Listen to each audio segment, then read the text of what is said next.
When in 1942 German locomotive factories were supposed to stop production of the expensive Class 50 in favor for the stripped-down version of it, the Class 52, they were faced with one major problem.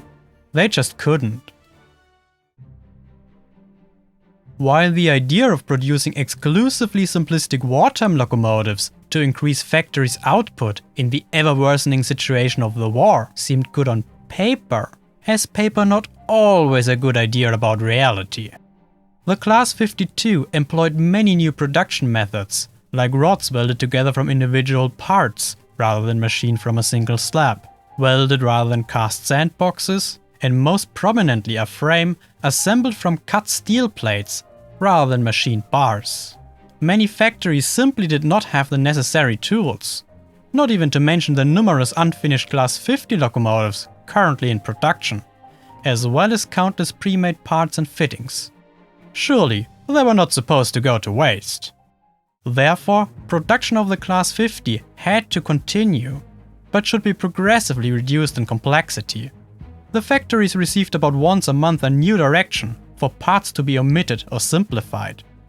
This way, it was hoped, production would not be disrupted, partially built locomotives could be completed, and pre-made parts were used up, while the resulting locomotives became more and more similar to the wartime version, until they entirely reached Class 52 specifications. Which did not always happen. We come back to that.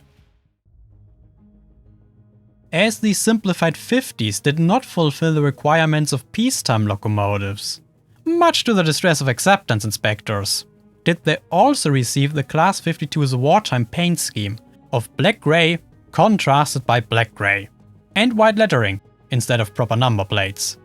They were furthermore marked with the letters UK after the running number, short for Übergangskriegslokomotive, Transitional War Locomotive, to separate them from fully fledged 50s.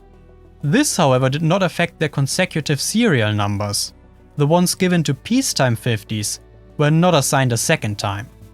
The late Class 50 UK locomotives look unsurprisingly very similar to the Class 52, especially when fitted with top tender and closed cab. Even more difficult becomes the differentiation, as you can find Class 50 parts, not least the bar frame, used on early 52s. But despite what it might seem, is the separation between both classes not arbitrary. They can easily be separated from one another looking at the mounting of the valve gear, which is much shorter on the Class 52. The Reichsbahn's final Class 50 locomotive entered service in December 1944. No more would follow after that. But not because production of the Class 50 actually stopped. While the German factories began early on to focus on just producing full wartime designs, was the production of other types relocated to occupied factories. And some of them never made the switch. So, delivery of the Class 50 to the Reichsbahn only stopped when the remaining factories in Belgium and Poland were liberated, with all following locomotives being delivered to the respective national railway instead.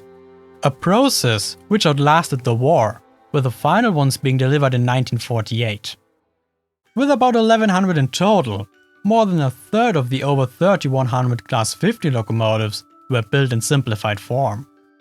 After the war were many of them upgraded to more or less full Class 50 specifications, while some traits, like the small Witte-type smoke deflectors and the cutback running plate, became in West Germany the standard for all 50s.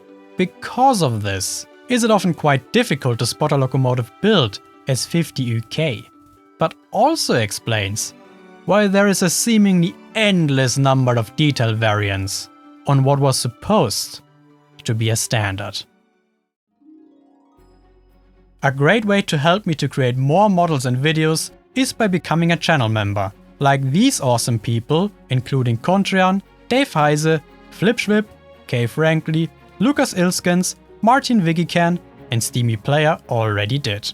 Or watch another video, because surely now you're interested in how the Class 50 came to be in the first place.